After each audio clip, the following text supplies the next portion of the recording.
देश भर में हर दिन औसतन 86 बलात्कार होते हैं। इनमें से अधिकतर आरोपी जान पहचान के होते हैं। लाज शर्म, समाज और लचर कानूनी प्रक्रिया के चलते औरतों को न्याय मिलना दूर की बात हो जाती है। बलात्कार दिनांक 19/11/2024। एक मध्य प्रदेश के देवास में एक सीमेंट कारोबारी वीरेंद्र को पुलिस ने गिरफ्तार किया। उस पर एक महिला जिसे उसने अपनी बहन बनाया था के यौन शोषण का आरोप था। 2 विकासनगर, देहरादून में एक नाबालिग लड़की का दुष्कर्म कर उसका वीडियो बनाने वाला आरोपी समत सहारनपुर से गिरफ्तार। 3 नोएडा में एक युवती को बहला फुसला कर होटल ले जाकर बलात्कार करने वाला आरोपी गिरफ्तार। 4 हरियाणा के फरीदाबाद में अपनी ही 2 नाबालिग बेटियों से बलात्कार करने वाला नशेड़ी पिता गिरफ्तार, मां ने लिखाई थी रिपोर्ट। 5 नागपुर में एक बस स्टैंड के पास 26 वर्षीय कॉलेज छात्रा की बलात्कार के बाद हत्या, पुलिस ने अज्ञात लोगों के खिलाफ मामला दर्ज किया। 6 मध्य प्रदेश के शिवपुरी जिले की पिछोर तहसील के एक गांव की विवाहिता ने केंद्रीय मंत्री और क्षेत्रीय सांसद ज्योतिरादित्य सिंधिया को चिट्ठी लिखते कहा कि उसके साथ गजेंद्र गुर्जर, रुपेश गुर्जर, अरविंद पाल व मातादीन कुशवाहा ने सामूहिक बलात्कार किया, लेकिन अमोला थाने वालों ने रिपोर्ट दर्ज नहीं की। 7 उत्तर प्रदेश के जालौन के उरई थाने में पीड़िता अपने मकान मालिक के खिलाफ दुष्कर्म की रिपोर्ट लिखाने गई तो कार्रवाई के एवज या घूस कुछ भी समझ ले में 2 सिपाहियों ने उसका अकेले में ले जाकर बलात्कार कर डाला।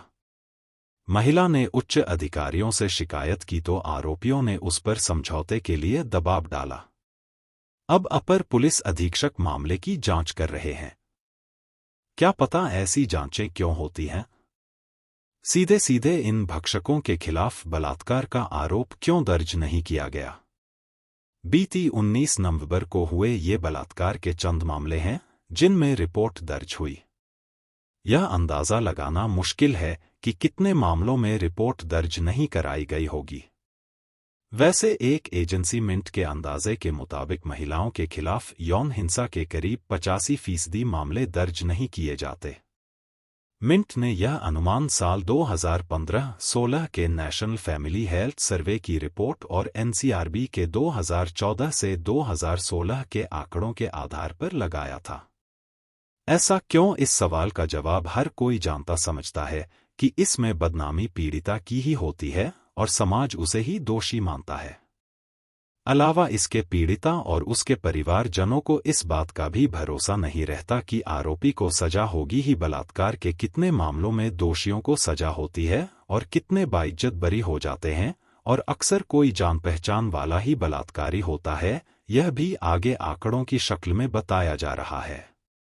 लेकिन उसके पहले एक नज़र मोदी राज में महिलाओं के खिलाफ होने वाले अपराधों और बलात्कारों पर। पिछले 10 सालों में यानी मोदी राज में महिलाओं के प्रति होने वाले अपराधों में लगभग 75% की बढ़ोतरी हुई है। इस आंकड़े से सहज अंदाजा लगाया जा सकता है कि देश भर में महिलाएं किस कदर असुरक्षित हो चली हैं।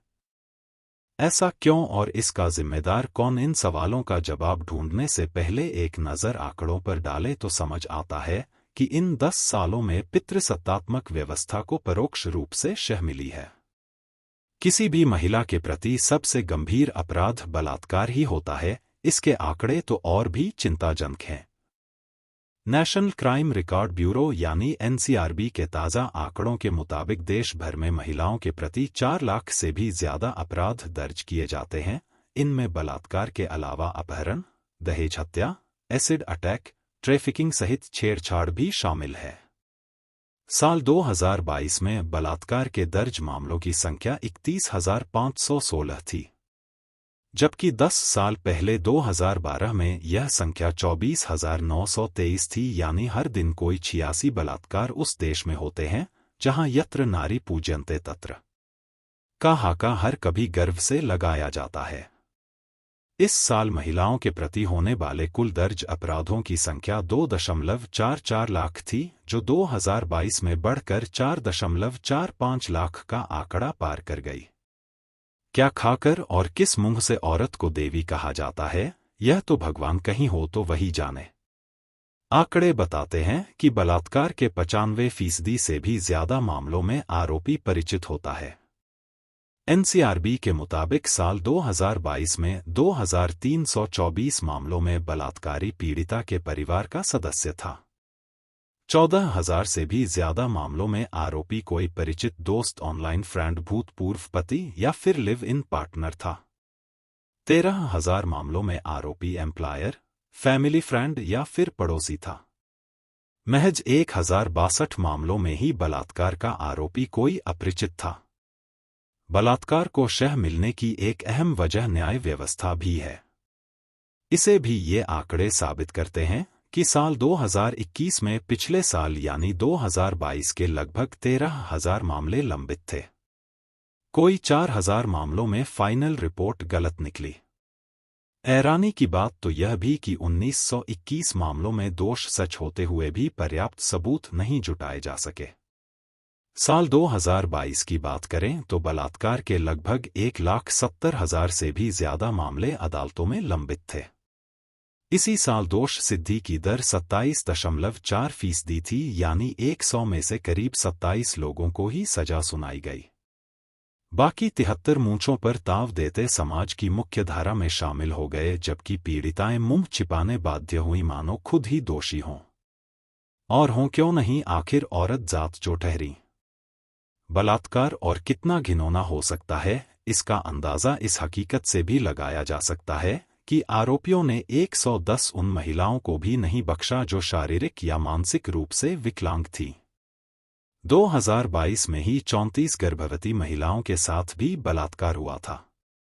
यह जानकर और भी हैरानी हो सकती है कि 4,681 मामले एक ही महिला के साथ बार बार बलात्कार करने के दर्ज हुए थे। हवस के पुजारियों ने मासूम बच्चियों और वृद्धाओं को भी नहीं छोड़ा। 87 मामलों में पीड़िताओं की उम्र 60 साल से ज्यादा थी तो 32 मामलों में पीड़िताओं की उम्र 6 साल से कम थी। 2022 में देश भर की जेलों में लगभग 73,000 कैदी ऐसे थे जिन्होंने महिलाओं के खिलाफ अपराध किए थे। इनमें से भी 47,000 यानी 64% बलात्कार के आरोपी थे। और हैरान व चिंतित होने यह आंकड़ा पर्याप्त है कि 2022 में ही बलात्कार के 5% मामलों में ही ट्रायल पूरा हो पाया था, यानी 95% मामले लंबित थे। इस पर भी देश की सबसे ताकतवर और असरदार कुर्सियों पर विराजे कर्णधार यह कहें कि बस बहुत हो चुका, नहीं अब और नहीं। अपराधी खुलेआम घूम रहे हैं और पीड़ित डर के साए में रहते हैं, तो लगता है यह सुप्रीम बेबसी बोल रही है, या यह भी कि महिलाओं के खिलाफ अपराध अक्षम्य है। दोषी कोई भी हो वो बचना नहीं चाहिए, उसको किसी भी रूप में मदद करने वाले बचने नहीं चाहिए। तब लगता है कि होना जाना कुछ नहीं है, क्योंकि बलात्कार के दोषियों के सबसे बड़े मददगार तो कानून, पुलिस, वकील और उनसे भी ऊपर समाज होता है। आंकड़े तो गवाही यह देते हैं कि होता वही है जो मंजूरे वकील होता है। छोटी बड़ी हर अदालत में हिंदी फिल्म का डिफेंस लॉयर बोल रहा है, जो आरोपी को चुटकियों में निकाल ले जाता है। बिल्कुल B.R. चोपड़ा की फिल्म इंसाफ का तराजू के वकील श्रीराम लागू की तरह, जो अपने मुवक्किल राज बब्बर को छुड़ा ले गए थे। तब इंसाफ पीड़िता जीनत अमान को भरी अदालत में राज बब्बर की हत्या करना पड़ा था। वह फिल्म थी सो क्लाइमेक्स हर किसी को भाया था, लेकिन हकीकत में पीड़िता अपने साथ हुई ज्यादती को छिपाने में ही भलाई समझती है, या फिर मारे डर और शर्म के खुद ही खुदकुशी कर लेती है, क्योंकि वाकई में एक बलात्कार के बाद कई बलात्कार और होते हैं।